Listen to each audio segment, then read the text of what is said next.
جب ہم سوچتے ہی نہیں تو ارادہ کہاں، ارادہ نہیں تو عمل کہاں؟ تو جب ہم دین کی مدد نہیں کرتے قرآن کے مطابق، اللہ کے فرمان کے مطابق، اللہ ان کی مدد کرتا ہے جو دین کی مدد کرتے ہیں۔ یہ قرآن میں اللہ کا فرمان ہے، میرے ذہن میں قرآن نہیں ہے۔ ان تنصروا اللہ ینصرکم، اللہ انہیں کی مدد کرتا ہے جو دین کی مدد کرتے ہیں۔ اور ساتھ میں یہ بھی یاد رکھیں، کامیاب بھی وہی ہوتے ہیں جن کی اللہ مدد کرتا ہے۔ ہمارے پاس اسباب کی فراہمی ہو، کامیابی کے تمام سامان ہم جمع کر لیں، اللہ کی مدد نہ ہو تو وہ سامان پلک چھپکتے ہی ایک عارت اور برباد ہو جائے اور ناکامی کا ہمیں نہیں دیکھنا۔ یہ بھی میں نہیں کہتا، قرآن کہتا ہے۔ اللہ فرماتا ہے ان ینصرکم اللہ فلا غالب لکم، لوگوں اگر اللہ تمہاری مدد کرے تو کوئی تمہیں ناکام نہیں کر سکتا۔ وَإِن يَخْذُلْكُمْ فَمَنْ ذَا الَّذِي يَنصُرُكُم مِّن بَعْدِهِ، اللہ فرماتا ہے اگر اللہ تمہیں رسوا کرنا چاہے تو کوئی تمہیں کامیاب نہیں کر سکتا۔ فَعَلَى اللَّهِ فَلْيَتَوَكَّلِ الْمُؤْمِنُونَ، لہذا چاہیے کہ بھروسہ اللہ کرے۔ تو کامیابی خدا کی مدد سے ملنی ہے، خدا کی مدد دین کی مدد سے ملنی ہے۔ ہم نے دین کی مدد کو چھوڑ دیا ہے، اللہ نے ہماری مدد چھوڑ دیا ہے، ہر دوسرا آدمی ہمیں روتا ہوا کاہے ملے گا، کاہے میں قسم قسم کی پریشانیاں اور دکھڑے سناتا ہوا ملے گا۔ جب دین کی کوئی پرواہ نہیں تو اللہ کی مدد ہماری پرواہ کیوں کرے؟ اور ایک دوسری بات اللہ پاک نے فرمایا کہ اگر تم دین کی مدد کرو گے تو ہم تمہارے قدموں کو جما دیں گے، تمہیں حوصلہ عطا کریں گے باطل کے مقابلے۔ آج حالات دیکھ لیجیے کیا حالات ہیں، ہر قسم کے مظالم ہمارے اوپر روا رکھے جا رہے ہیں، ہمیں جہاں چاہا مار دیا جا رہا ہے، ایسا لگتا ہے کہ ہمارا کوئی مددگار نہیں، کوئی مائی باپ نہیں، کوئی آواز اٹھانے والا نہیں، اور ہم حال یہ ہے کہ اس کے خلاف کوئی مضبوط آواز نکالنا تو ہم ایک چھوٹا سا کنڈیمیشن کا نوٹ دینا بھی اپنے لیے سمجھتے ہیں کہ کہیں ہم کو اندر بنا دیا جائے۔ یہ بزدلی، یہ ڈر، کنڈم بھی نہیں کر پاتے، لڑنا تو دور کی بات ہے، احتجاج دور کی بات ہے، باطل کی آنکھوں میں آنکھیں ڈال کر دیکھنا دور کی بات ہے، ہاتھوں کی قوت سے ظالم کو ظلم سے روک دینا دور کی بات ہے، اپنے بازو کے زور سے مظلوم کی حمایت میں کھڑا ہو جانا تو دور کی بات ہے، ہم ظلم کو کنڈم بھی نہیں کر پاتے، غلط بھی نہیں کر پاتے۔ اتنی بزدلی، اور وہ بھی اس امت کی جس کے نبی کے اوپر اللہ کا فیضان یہ ہے کہ آقا فرماتے ہیں نصرت بالرعب مسیرۃ شہر، اللہ پاک نے یہ کرم کیا ہے کہ اگر میرا دشمن ہم سے 1 ماہ کی مسافت پر ہو تو 1 ماہ کی دوری ہی سے اس کے دل میں ہمارا خوف بیٹھا ہے ہمارے آقا کے اوپر، اور ان کی امت اتنی ڈرپوک کاہے، کبھی غور کیا ہے؟ ان تنصروا اللہ، دین کی مدد ہم نے چھوڑ دی ہے، اللہ پاک نے ہمارے دلوں میں بزدلی ڈال دی، کمزوری، ڈر ڈال دیا ہے کہ نہیں ہے؟ یہ تو قرآن مجید کی آیت کریمہ جو ہمیں بتاتی ہے کہ حوصلہ چاہیے، ہمت چاہیے، باطل سے لڑنے کا مقابلہ چاہیے، اور جیتنے کے لیے خدا کی مدد چاہیے، تو ہمیں دین کی مدد کرنی ہے۔ جو دین کی مدد کریں گے وہی کامیاب ہوں گے۔ آپ ہم جن کی محفل میں بیٹھے ہم یہاں پر کیا لگتا ہے آج خالی ان کا نعرہ ایسے ہی لگتا رہتا ہے، غوث اعظم کا دامن نہیں چھوڑیں گے، غوث اعظم کا مقام و مرتبہ اتنا بڑا جو بیان کیا جاتا ہے خالی ایسے، وہ کیا ایک خانقاہ میں بیٹھ کر کے اور لوگوں سے نذرانے شروع کر دیتے ہیں، وہ کیا اپنے اور اپنے بال بچوں کا پیٹ پال رہے ہیں، کیا انہوں نے محض اپنی روزی روٹی اور اپنے بال بچوں کی روزی روٹی کے بارے میں سوچا، اس وجہ سے ہم ان کا نام لیتے ہیں؟ ہرگز نہیں۔ بات دراصل یہ ہے کہ حضور غوث پاک نے اور تمام اولیاء نے، میں بغیر کسی تفریق کے کہتا ہوں، میں فرق نہیں کرتا، تمام اولیاء نے جب تک اس دھرتی پہ وہ حیات ظاہری کے ساتھ موجود رہے ہمیشہ وہ دین کی مدد کرتے رہے، اللہ کی مدد انہیں حاصل۔ اسلاف کے بارے میں آپ پڑھیے نا، کوئی طارق بن زیاد نام کا ایک 22-20 سال کا نوجوان نکلتا ہے، کچھ 100 اپنے مجاہدین کو لے کر کے اور اسپین کی دھرتی پہ اترتا ہے، اپنی کشتیاں جلا ڈالتا ہے، اور اس کے بعد ہزاروں کی تعداد میں فوج ہے، مگر وہ سینکڑوں مجاہدین ہزاروں میں بھاری محمد بن قاسم کچھ فوج کی ٹکڑیاں لے کر آتا ہے اور راجہ داہل اور اس کے ساتھ متفقہ ہندو افواج جن کی تعداد لاکھوں میں تھی شکست دیتا ہے اور سندھ میں اسلامی حکومت قائم ہوتا ہے۔ کیسے؟ موسیٰ بن نصیر نکلتا ہے دمشق کی جانب، کچھ ہزار کی تعداد میں اسلامی فوج کو لے کر کے، وہاں لاکھوں کی تعداد میں مقابلہ ہوتا ہے، لیکن کامیابی موسیٰ بن نصیر کے قدم چومتی ہے۔ حضرت سعد بن ابی وقاص نکلتے ہیں قادسیہ کی جانب، کسریٰ کی حکومت کی جانب، اور محض کچھ ہزار ہیں ان کے ساتھ، اور کسریٰ اس وقت کا سپر پاور ہے، ایران سپر پاور تھا اس زمانے میں، تو کسریٰ کی لاکھوں کی تعداد میں جو فوج تھی، حضرت سعد بن ابی وقاص کے ساتھ کچھ ہزار مجاہدین ان کو شکست سے دوچار کرتے ہیں اور ایران پہ اسلام کا جھنڈا لہراتا ہے۔ آخر یہ کیسے ہوتا تھا؟ ہمارے اسلاف جب کسی محاذ پہ نکلتے تھے تو یہ وہاں بعد میں پہنچتے تھے، فتح ان کا استقبال کرنے کے لیے پہلے پہنچ جاتے تھے۔ آؤ دین کے مجاہدوں، ہم تو اپنی باہیں پسارے تمہارے لیے، کیوں؟ آخر وجہ یہ ہے کہ ان کا اٹھنا بیٹھنا سونا جاگنا، ان کی شب و روز، ان کی زندگی کا ہر فعل دین کی مدد کے لیے ہوتا ہے۔ اللہ پاک ان کی مدد کرتا ہے۔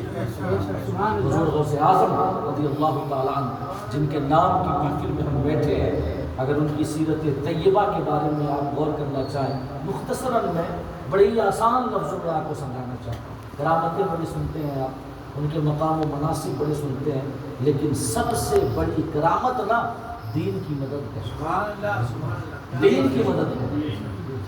حضور غوث پاک کی جو پوری زندگی ہے 91 سال کی ہے۔ کتنے سال کی؟ 91 سال، 91 سال، مطلب پوری زندگی۔ 91 سال کو اگر آپ کو سمجھنا ہونا تو میں 10 منٹ میں انشاءاللہ آپ کو سمجھاتا ہوں کہ 91 سالہ آپ کی زندگی سمجھنے کے لیے اس زندگی کو 91 سالہ کو 3 حصوں میں تقسیم کیا، 3 دور بنائے گئے۔ پہلا دور جو جیلان میں گزرا، جہاں پہ آپ پیدا ہوئے، جہاں پہ آپ کا آبائی وطن تھا، جیلان۔ دوسرا دور بغداد کا ابتدائی دور، جب آپ نے ریاضتیں کی، مجاہدے کی، علم حاصل کیا، فقہا کی بارگاہوں میں گئے، فقہ سیکھی، محدثین کی بارگاہوں میں گئے، حدیث سیکھی، یہ دوسرا دور۔ اور تیسرا دور ہے دین کی خدمت کا۔ یہ 3 ادوار۔ غوث پاک کی ولادت 470 ہجری میں ہوئی، 400 اور 470 ہجری سے لے کر 488 ہجری تک 18 سال کی عمر مبارک تک حضور غوث پاک جیلان ہی میں رہے تھے۔ وہ ایک جیلان بڑا علاقہ تھا، اور جہاں پہ غوث پاک کی ولادت ہوئی تھی اس قصبے کا نام نیف تھا۔ تو آپ نے نیف میں اپنی زندگی کے ابتدائی 18 سال گزارے، اور ان 18 سالوں میں آپ یہ نیف میں جو مکتب تھا اس مکتب میں جا کر کے تعلیم بھی حاصل کرتے تھے، بچوں کے ساتھ وہاں پر جاتے تھے، اور وہی تعلیم حاصل کرنے کے بیچ کا زمانہ ہے ایک بار کہ جب آپ بغداد میں بڑا منصب آپ کو مل گیا تو ایک شخص نے کسی نے آپ سے پوچھا کہ آپ کو کب پتہ چلا کہ آپ اللہ کے ولی ہیں؟ تو غوث پاک نے فرمایا تھا کہ جب میں نیف میں تھا اور مکتب پڑھنے جایا کرتا تھا تو اسی وقت میں دیکھتا تھا کہ میرے ساتھ ساتھ ملائکہ چلے گئے، فرشتے چلتے تھے، اور جب وہ پہنچتے مکتب میں تو ان فرشتوں کی آواز میں سنتا، وہ کہہ رہے تھے کہ اللہ کے ولی کے لیے جگہ خالی ہے۔ اسی وقت میں نے جانا کہ میں اللہ کا ولی ہوں۔ اس سے پہلے نا کوئی واقعہ نہیں ہے، یاد رکھیے گا۔ ایک واقعہ ہے معتبر، رمضان کے مہینے میں دودھ نہ پینا، یہ ہے۔ باقی 18 پارہ کا حافظ ہونا یہ معتبر روایتوں سے ثابت نہیں ہے، یہ خالی نا لفاظی مقررین کی لفاظیاں ہیں جن کے حقیقت سے کوئی تعلق نہیں ہے۔ غوث پاک کا مقام ثابت کرنے کے لیے ان کی زندگی کے سچے واقعات کیا کم ہیں کہ ہم جھوٹ کا سہارا لیں؟ بتائیے نا، کیا ضرورت ہے جھوٹ کا سہارا لینے کی؟ جبکہ ان کی سیرت ہی پہ ایک نگاہ ڈال لیں تو سب سے بڑا مقام وہی ہے، ویسی زندگی گزار کے جانا۔ تو آپ نے 18 سال گزارے نیف میں، جو جیلان کا ایک قصبہ تھا، وہاں پر آپ نے ابتدائی تعلیم حاصل کی، قرآن حدیث وغیرہ، اور آپ نے وہاں پر حفظ جو تھا وہیں پر نیف کے قصبے میں کیا۔ اور جب 18 سال آپ کی عمر مبارک ہوئی تو آپ اپنی والدہ سے اجازت لے کر کے بغداد کی جانب آپ نے کچھ فرمایا۔ واقعہ آپ جانتے ہوں گے کہ 18 سال کی عمر تھی، آپ کے والد کا انتقال 10 سال کی عمر میں ہو گیا، 10 یا 11 سال کی عمر تھی۔ تو جب آپ کے والد کا انتقال ہو گیا تو آپ مکتب میں جا کر پڑھتے بھی تھے اور ساتھ میں کھیتی باڑی کر کے اپنی ماں کا ہاتھ بھی بٹاتے تھے۔ 18 سال کی عمر میں ایک بار آپ ہل بیل لے کر کے اپنی کھیت کی جانب جا رہے تھے کہ بیل نے آپ کی جانب دیکھا، اور کہا کہ عبد القادر ما خلقت لہذا، تمہیں نا اس لیے اللہ نے نہیں بنایا، تمہارے ذمے کچھ اور کام ہے، یہ ہل چلانا تمہارا کام نہیں ہے۔ اب آپ بتائیں کہ ذرا ہم اگر جا رہے ہوں، ہمارے پیچھے پیچھے ایک گیا جا رہی ہو، اور آج کل ایسے بھی راستے میں بہت ملتی ہیں، ہے کہ نہیں ہے؟ ان کا راج ہے بھائی، تو ان کی اولاد کا راج ہے، حقیقت ہے اولاد کا راج ہے، تو جو ماں ہے راج کیوں نہیں کرے گی؟ تو راستے میں مل گئی گیا، اگر وہ اچانک آپ کی جانب پلٹے اور آپ سے کچھ کہنے لگ جائے ایک دم بالکل فصیح و بلیغ اردو میں، تو آپ کا کیا فرض ہوگا؟ ظاہر ہے انسان کا شفقہ ہو جائے گا۔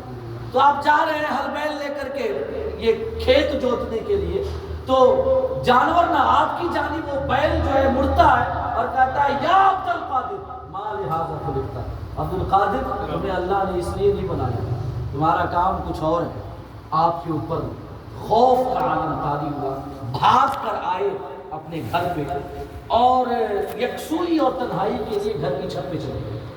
جب آپ گھر کی چھت پر پہنچے ہیں تو وہ تاریخ 9 ذی الحجہ کی تاریخ تھی، جبکہ حجاج کرام میدان عرفات میں وقوف کیے ہوئے تھے۔ آپ اپنے گھر کی چھت پہ پہنچے، آپ کا گھر نیف نامی قصبہ میں تھا، نیف جیلان کے علاقے میں تھا، جیلان تبرستان کے صوبہ میں تھا، تبرستان ایران کے ملک میں تھا، یعنی آپ کے گھر سے خانہ کعبہ اور میدان عرفات جو تھا تقریباً 1000 کلومیٹر دور ہے، 1000 کلومیٹر تک دور ہے، مگر اللہ پاک نے اپنے عبد القادر کے اوپر یہ انعام فرمایا کہ جب آپ اپنے گھر کی چھت پر پہنچے، اللہ نے آپ کی نگاہوں سے حجابات اٹھا دیے، آپ اپنے گھر کی چھت سے آپ نے دیکھا کہ میدان عرفات میں حاجیوں نے وقوف کیا ہوا، یہاں سے آپ نے دیکھا۔ تو جب یہ منظر آپ نے دیکھا تو آپ سمجھ گئے کہ یہ نہ کوئی غیبی اشارہ ہے، اپنی والدہ کے پاس آئے اور اجازت مانگی، حالات بتائے کہ یہ حالات میرے ساتھ رونما ہو رہے ہیں، تو میں آپ سے اجازت مانگتا ہوں، اس شرط پہ آپ مجھے اجازت دیں کہ اب ہماری ملاقات نہیں ہوگی، قیامت میں اب ہماری اور آپ کی ملاقات ہوگی۔ ذرا بتائیں، اتنا فرما بردار لڑکا ہے، شوہر کا بھی سر پہ سایہ نہ ہو، جو کہ ہل بیل اور کھیتی باڑی کرتا ہو، ماں کا ہاتھ بھی بٹاتا ہو، اور وہ جدائی کی اجازت مانگے، اور ابھی کہا 1-2 مہینے 1-2 سال کے لیے نہیں بلکہ ہمیشگی کے لیے کہ اب قیامت میں ملیں گے۔ ماں پر کیا جو ہے اس وقت بیتی ہوگی، لیکن ماں بھی اللہ کی ولی ہے، دین کے لیے قربانی سادات کا تو خاصہ اور وطیرہ ہے، ہر زمانے میں سادات نے قربانیاں دی ہیں دین کے لیے۔ تو ماں نے اجازت دے دی، 18 سال کی عمر ہے، 488 ہجری ہے، آپ بغداد تشریف، راستے میں ڈاکوؤں کا واقعہ آپ ہزاروں بار سن چکے ہیں۔ تو جب آپ بغداد پہنچے 488 ہجری ہے، تو اب یہاں سے آپ نے تحصیل علم شروع کیا، علم حدیث آپ نے سیکھا، علم تفسیر، اصول تفسیر، اصول حدیث، اصول فقہ، لغت، بیان، میتھمیٹکس، بلاغت، فصاحت، جتنے علوم تھے میں عرض کرنا چاہوں گا، ایسا نہیں ہے کہ خالی آپ نے قرآن سیکھا، حدیث سیکھی، نہیں، بلکہ جتنے اس زمانے میں رائج علوم تھے آپ نے ان تمام علوم کے ماہرین سے سب سے علم حاصل کیا آپ نے، اور تمام علوم و فنون میں آپ نے پوری مہارت حاصل کر لی، اور آپ کے زمانے میں آپ سے بڑا عالم کوئی نہیں تھا، آپ سے بڑا محدث کوئی نہیں تھا، آپ سے بڑا فقیہ اور مفتی کوئی نہیں تھا، آپ سے بڑا مفسر کوئی نہیں تھا۔ اور آپ جانتے ہوں گے، سنا ہوگا تفسیر کا ایک واقعہ، کوئی آپ کے جیسا نہیں تھا، اور یہ تو علم ظاہر کا مقام ہے. میں مختصر نظر کرتا ہوں ورنہ تفصیل تو بڑی لمبی ہو جائے گی. یہ لوگ یہ سمجھتے ہیں کہ آپ خالی علم باطن اور روحانیت میں آپ کا مقام بنا ہے. یقیناً علم باطن اور روحانیت میں کوئی آپ کا ہم پلہ نہیں ہو سکتا. منصور حلاج کے بارے میں آپ کہتے ہیں کہ ان کے زمانے میں کوئی ان کا ہاتھ پکڑ کر کے روکنے والا نہیں تھا. منصور حلاج جنہوں نے حق کا نعرہ لگایا تھا اور پاداش میں انہیں پھانسی دی گئی تھی، آپ نے فرمایا کہ ان کے زمانے میں کوئی انہیں روکنے والا نہیں تھا. اگر میں ہوتا تو ان کا ہاتھ پکڑ کر کے انہیں روک لیتا اور انہیں سنبھال لیتا. آپ نے انہی کی جانب اشارہ کرتے ہوئے فرمایا کہ انہوں نے نا ایک عشق الہی کا قطرہ پیا تھا، سنبھال نہ سکے. یہاں پہ حال ایسا ہے اپنی جانب اشارہ کرتے ہوئے کہ سمندر کا سمندر پی چکے ہیں اور بالکل ہوش میں ہیں. جو تھوڑا سا پی کر بھاگ جائے وہ کیا ہے، جو کہ پوری کی پوری بالٹیاں پی جائے اور پھر بھی ہوش میں رہے، یہ نہ بڑی بات ہے. آپ نے فرمایا کہ لوگ ایسے ہیں کہ پورا سمندر پی چکے ہیں عشق الہی کے مگر اس کے باوجود ہوش میں ہیں. تو علم باطن میں تو آپ کا بڑا مقام تھا ہی. علم باطن میں، روحانیت میں اللہ کی ذات و صفات کی معرفت حاصل کرنے کے لیے آپ نے ریاضتیں کی، مجاہدے کی، مشقتیں اٹھائیں. ایسی ایسی ریاضتیں کی ہیں جن ریاضتوں اور مشقتوں کی مثال کسی ولی کی سیرت میں ہمیں نظر نہیں آتی. آپ نے ایسی عبادتیں کی، حالانکہ آپ مادرزاد ولی تھے مگر پھر بھی عبادتوں کا یہ حال کہ رات میں ایک کیل آپ نے اپنے کمرے میں گاڑ رکھی تھی اور اس کیل میں رسی باندھ کر کے اس رسی سے اپنی گردن باندھ لیا کرتے تھے اور ویسے ہی کھڑے کھڑے رات بھر میں پورا قرآن آپ پورے قرآن کی جنگلوں میں کئی سال گزارے. تو آپ نے عبادت کی، ریاضتیں کی، مجاہدے کیے، مشقتیں اٹھائیں اور ساتھ ہی ساتھ ہر قسم کی پریشانیاں برداشت کرتے ہوئے، حضرت نے بتایا تھا کہ بھوک برداشت کرتے ہوئے، فاقہ برداشت کرتے ہوئے آپ نے علم دین حاصل کیا. اور علم ظاہر و باطن حاصل کرنے میں آپ نے 33 سال گزارے. کتنے سال؟ 33 سال. 488 ہجری سے لے کر 521 ہجری تک 33 سال آپ نے علم حاصل کیا. ظاہر بھی، باطن بھی، روحانیت بھی، شریعت بھی آپ نے 33 سال حاصل کیے.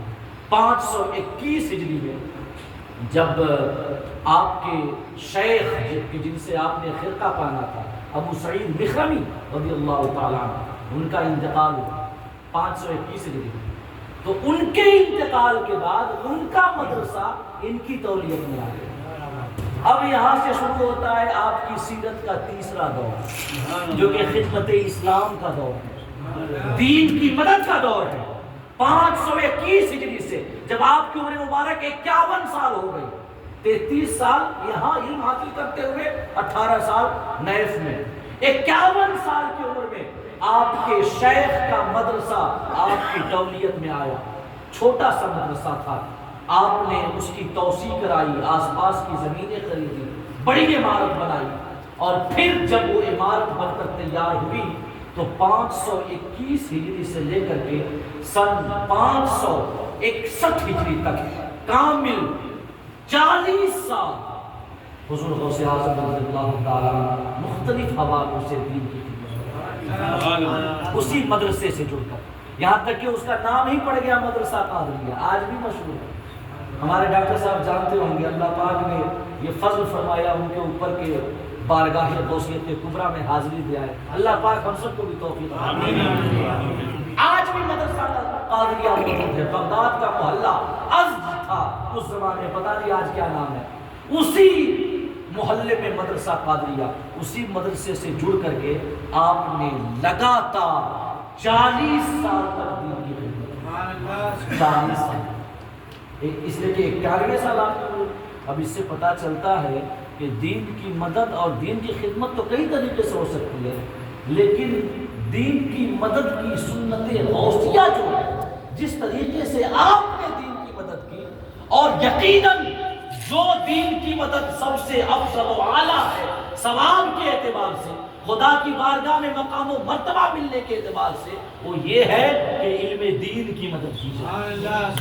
علم دین کی مدد سے بڑھ کر دین کی مدد اور کوئی نہیں. حالانکہ مسلمانوں کی مدد کرنا یہ بھی دین کی مدد ہے کہ اگر کسی کی بچیوں کی شادی نہ ہو رہی ہو اس کی مدد کر دینا یہ بھی دین کی مدد ہے.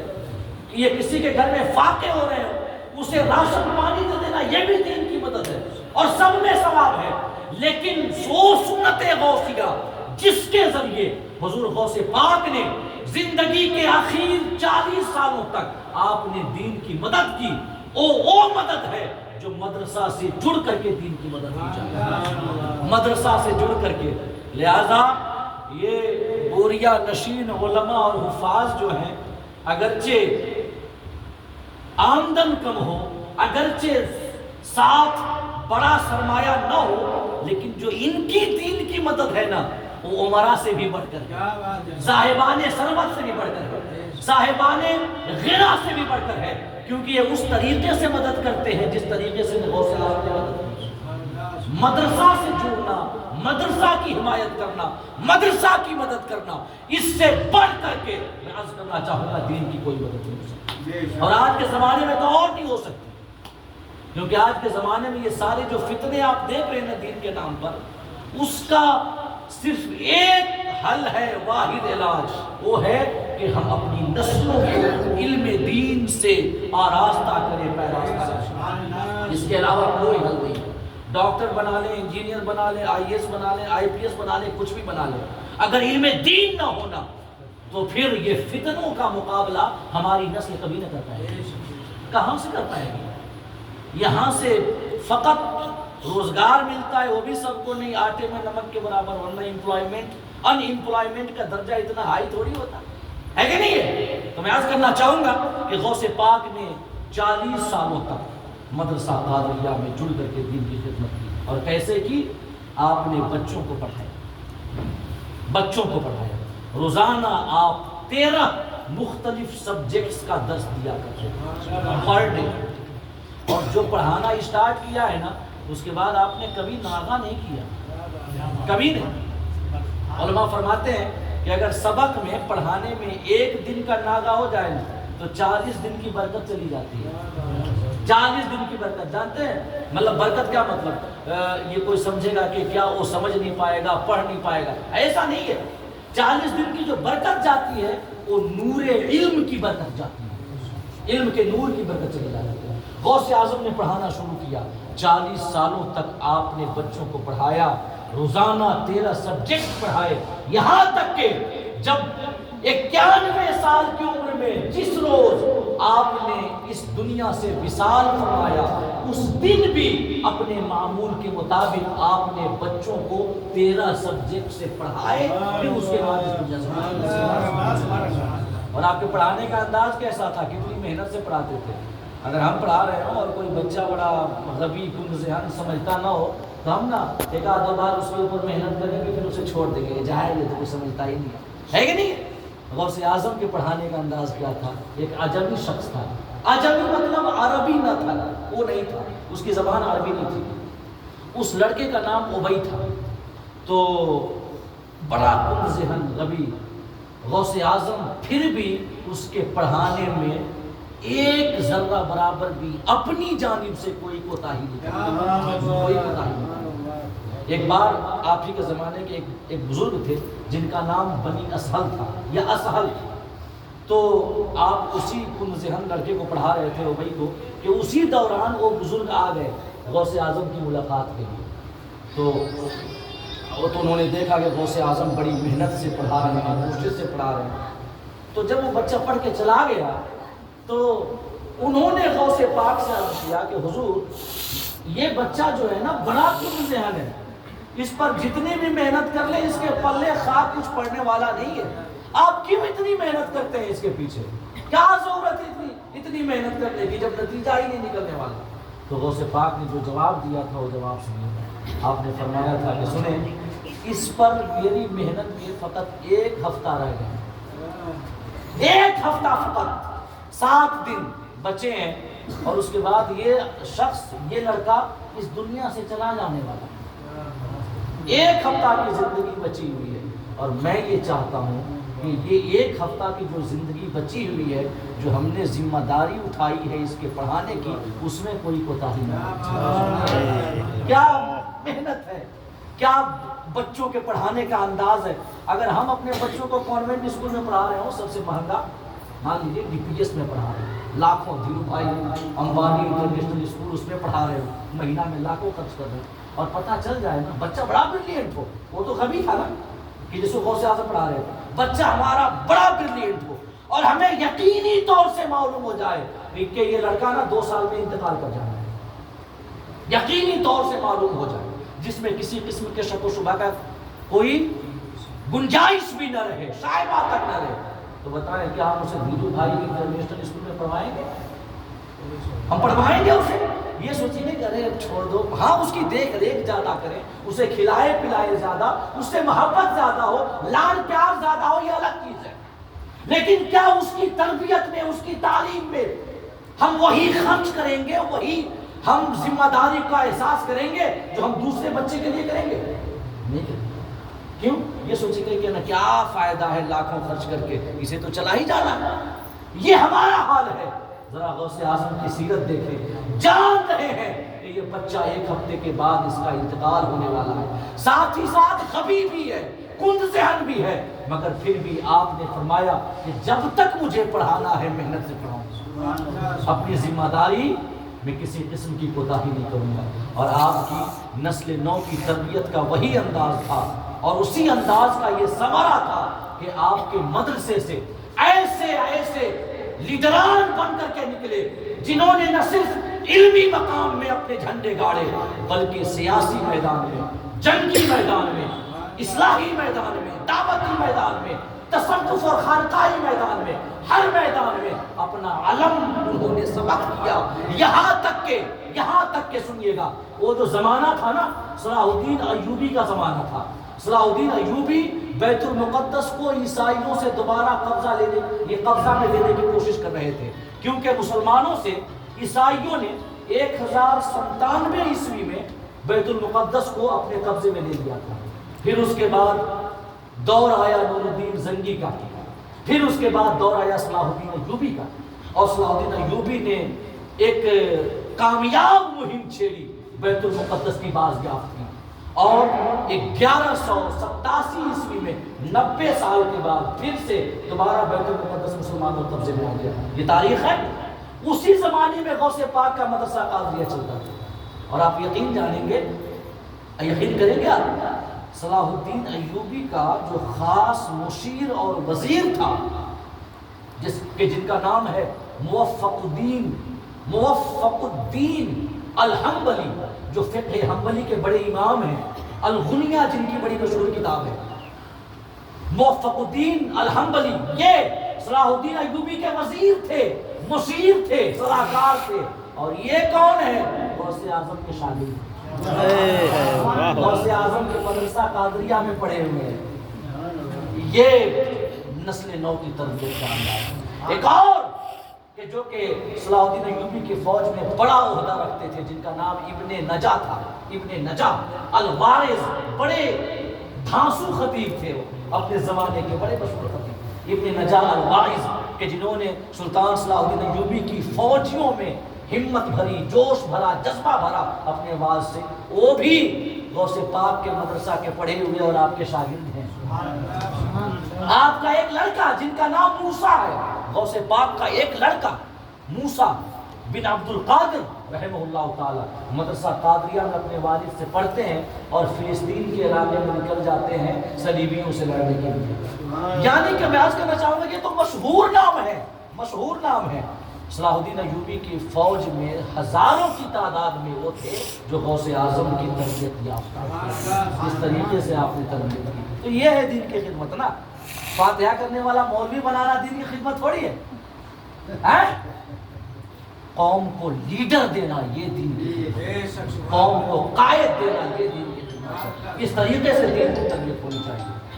اب تو یہ تو آپ کے پڑھانے کے حوالے سے دین کی خدمت تھی، آپ نے واعظ کے ذریعے بھی دین کی خدمت کی۔ ہفتہ میں 3 دن آپ تقریر کیا کرتے تھے، منگل کو، بدھ کو اور جمعہ کو۔ آپ اور آپ کی واز کی مجلسوں میں 70,000 کے قریب حاضرین کا جلسہ ہوتا، اور آپ کی تقریر میں یہ کرامت تھی کہ 70,000 کا مجمع جب سامنے بیٹھے گا تو بتائیے کتنی بڑی فیلڈ درکار ہوگی، یعنی کہ آخری شخص جو آخری چھوڑ پہ بیٹھا ہوگا ہم سے نہیں پر بھی تو آدھا کلومیٹر دور تو ہوگا ہی، اور اگر میں بغیر مائک کے بولوں تو میری آواز سن لے گا؟ غوث پاک کی کرامت یہ تھی کہ آپ کی آواز کو جیسے آپ کے بغل میں بیٹھا آدھا کلومیٹر دور اور آپ کی آواز کا حال یہ تھا کہ 40 کاتب قلم دوات لے کر کے 70 کے قریب، اور ایک روایت میں آیا کہ 400 کے قریب کاتب قلم دوات لے کر کے بیٹھتے اور آپ کی تقریروں کو لکھا کرتے تھے، آپ کی تقریروں کو لکھا کرتے تھے، اور آپ کی تقریروں کا مجموعہ چھپا ہوا بھی ہے۔ کرامتوں کا ذکر تو دوسرے لوگوں نے کیا ہے، لیکن آپ کی اصل خدمت کا اور کوشش کا اندازہ کرنا ہے تو آپ کی تقریروں کو پڑھنا چاہیے جو آپ تقریریں کرتے تھے۔ تو آپ نے بعض کے ذریعے بھی وقت کی کمی ہے، دین کی خدمت کی کتابیں بھی تصنیف کی، آپ نے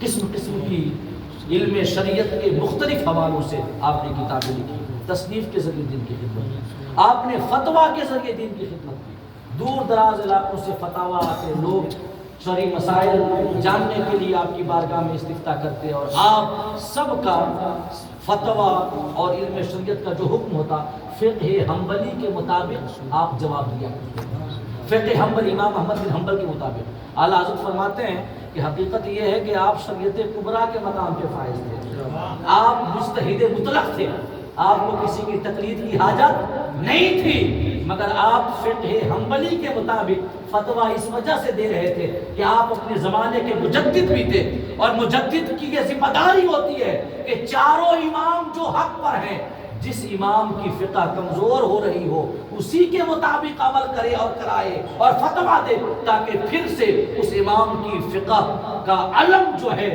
اس کا پھریرا آسمانوں میں لہرانے لگے اور اس کی کمزوری دور ہو جائے۔ تو غوث پاک نے جو فقہ حنبلی پر عمل کیا اور فقہ حنبلی کے مطابق آپ نے فتویٰ دیا، اس کی وجہ یہ تھی کہ آپ کے زمانے میں فقہ حنبلی کمزور ہو رہا تھا، آپ اسے پھر سے تقویت دے رہے تھے، سہارا دے رہے تھے، کیونکہ حنبلیوں نے نا بڑا بگاڑ پیدا کیا ہوا تھا بغداد کے اندر۔ تو آپ نے فتویٰ کے ذریعے بھی دین کی خدمت کی۔ ایک فتویٰ کے حوالے سے سنیں، آخری بات دس کر دوں کہ ایک بار فتویٰ آیا جو کہ پہلے عراق کے بڑے بڑے علماء کے پاس پیش ہوا تھا، کہ ایک شخص نے قسم کھائی تھی کہ اگر میں ایسی عبادت نہ کروں کہ اس وقت پوری روئے زمین پر تنے تنہا اکیلا وہ عبادت خالی میں کر رہا ہوں، کوئی اور وہ عبادت نہ کر رہا ہو، اگر ایسی عبادت میں نہ کروں تو میری بیوی کو 3 طلاق۔ اس نے ہر زمانے میں عجب غصب لوگ ہوتے ہیں، ہے کہ نہیں ہے؟ یہ مطلب یہ قسم کھانے کی چیز ہے، بتائیے نا، لیکن ہر زمانے میں ایسے لوگ ہوتے ہیں۔ اس نے کہا کہ اگر میں ایسی عبادت نہ کروں کہ میں تنے تنہا پوری روئے زمین پر اکیلا وہ عبادت میں اکیلا کروں، کوئی اور نہ کر رہا ہو، اگر میں ایسی عبادت نہ کروں تو میری بیوی کو 3 طلاق۔ قسم تو کھا گیا بندہ۔ اب اس کے بعد حیران و پریشان، بیوی سے محبت بھی کرتا تھا تو اس بعد پریشان ہوا کہ اب کیسے کیا کروں، میں کون سی ایسی عبادت کروں کہ تنہا وہ میری عبادت رہے اور میری بیوی کو طلاق نہ ہو۔ آج بھی ہمارا بھی حال نہیں ہے کہ مطلب غصہ میں آ کر کے اور بیوی کو 3 طلاق دے دیں گے اور پھر اس کے بعد مسئلہ پوچھنے جائیں گے تو قسم قسم کے بہانے بنائیں گے۔ حضرت میں نے نہ غصہ میں بول دیا تھا، کون طلاق محبت میں دیتا ہے؟ سب تو طلاق غصہ ہی میں دیتے ہیں، طلاق بھی محبت میں دینے والی چیز ہے۔ تو جیسے ہم کرتے ہیں کہ غصہ میں دے دیا پھر بعد میں پچھتا رہے ہیں۔ آپ لوگوں کو یہ سمجھ میں آتا ہے نا کہ طلاق خالی 3 ہی ہے، میرے بھائی طلاق خالی 3 ہی نہیں ہے، طلاق 1 بھی ہے، طلاق 2 بھی ہے۔ 1 طلاق سے بھی بیوی نکاح سے نکل جائے گی اور وہاں 3 طلاق بین ہے، 1 طلاق بین نہیں ہے، سمجھ رہے ہیں؟ تو میں آج یہ کرنا چاہتا ہوں کہ طلاق دینے سے پہلے اگر ضرورت ایسی نوبت آن پڑے، ورنہ یہ بہت ناپسندیدہ ہے خدا کی بارگاہ میں، اگر نوبت آ جائے کہ دونوں ایک دوسرے کا چہرہ نہ دیکھنا چاہیں تو اس وقت اس پر جو ہے جب ہم اس کا عمل کریں، طلاق دیں تو علم دین کے مطابق پہلے علم حاصل کریں۔ تو پہلے اس نے فتویٰ یہ لکھا کہ اس شخص نے یہ قسم کھائی ہے کہ اگر ایسی عبادت نہ کرے کہ پوری روئے زمین پر تنہا ہو عبادت وہی کر رہا ہو تو اس کی بیوی کو 3 طلاق. کون سی ایسی عبادت کرے کہ اس کی بیوی کو طلاق واقع نہ ہو؟ عراق کے بڑے بڑے علماء عاجز رہ گئے، کوئی نہیں بتا پایا. غوث پاک کی بارگاہ میں فتوا آیا. جیسے ہی فتوا آیا تو بغیر ایک لمحے سوچے آپ نے کاتب کو کہا کہ لکھو یہ شخص وہاں خانہ کعبہ چلا جائے، مکہ جائے، خانہ کعبہ کو لوگوں سے خالی کرائے، کوئی نہ رہے، اور تنے تنہا وہ کعبہ کا طواف کرے. یہ ایسی عبادت ہے کہ پوری روئے زمین پر یہ خالی وہی کر رہا ہے، کوئی اور نہیں کر رہا ہے. وہ عبادت کر لے، بیوی کو طلاق واقع نہیں ہوگی. یہ اس سے آپ کے علمی تبحر اور آپ کے تفقہ کا بھی اندازہ لگایا جا سکتا ہے. آپ کا علمی مقام کتنا بڑا تھا کہ جس فتوے کے جواب سے بڑے بڑے لوگ عاجز رہ گئے، ایک لمحے میں آپ نے اس کا جواب دے دیا. تو یہ آپ کی خدمتیں تھی دین کی. 40 سال تک آپ نے خدمت کی ہے. اسی کا یہ صلہ ہے کہ اللہ پاک نے مومنین کے دلوں میں غوث اعظم کی اتنی بڑی محبت پیدا کی کہ آج صدیاں بیت گئیں لیکن ان کے چاہنے والے آج بھی ان کی بارگاہ میں عقیدت و محبت کے نذرانے لے کر کے حاضر ہوئے ہیں. اپنے گھروں میں ان کا نام بھی اگر وہ لے لے تو اسے باعث خیر و برکت جانتے ہیں. اور حقیقت بھی یہی ہے کہ جو کوئی بھی کسی بھی مصیبت میں غوث اعظم کا نام لے لے تو غوث پاک اس کی ضرور مدد فرماتے ہیں. آپ فرماتے ہیں کہ اگر میں مشرق میں رہوں اور میرا مرید مغرب میں رہے اور وہ مجھے پکارے تو میں اس کی پکار کا جواب دوں گا. آپ نے فرمایا یہ بھی کہ اگر میں مشرق میں رہوں کوئی مغرب میں رہے، اس کا سطر ظاہر ہو جائے اور وہ مجھے پکارے تو میں اس کی سطر کو ڈھانپ دوں. یہ اپنے مریدین سے آپ کی محبت ہے. تو یہ جو آپ کا اتنا بڑا مقام ہے، تو اس مقام کو تو ہم دیکھتے ہیں، کرامتوں کو ہم دیکھتے ہیں، لیکن اس کے پیچھے جو خدمت دین ہے اس کو بھی دیکھیں. اور غوث اعظم سے محبت کا، غوث اعظم کی عقیدت اگر دل میں ہے، غوث اعظم سے ہمیں ارادت ہے، تو اس کے لیے خالی یہی ضروری نہیں ہے کہ ہم غوث پاک کا خوب نام لیتے رہیں، بلکہ جس سنت کو غوث اعظم نے ہمیشہ اپنایا، پڑھنا، پڑھانا، علم دین سیکھنا، سکھانا، علم دین کی مدد کرنا، مدرسے سے جڑ کے رہنا، غوث اعظم سے محبت کا اثر ہمارے اوپر یہ ہونا چاہیے کہ ہم بھی مدرسے سے جڑ کے رہیں، ہم بھی پڑھنے پڑھانے میں مدد کریں، علم دین کو پھیلانے میں مدد کریں. یقین جانیں اس سے حضور غوث پاک کی روح زیادہ خوش ہوگی اور ان کا فیضان ہمیں زیادہ ملے گا. اللہ پاک ہم سب کو کہنے اور سننے سے زیادہ عمل کرنے کی توفیق عطا فرمائے.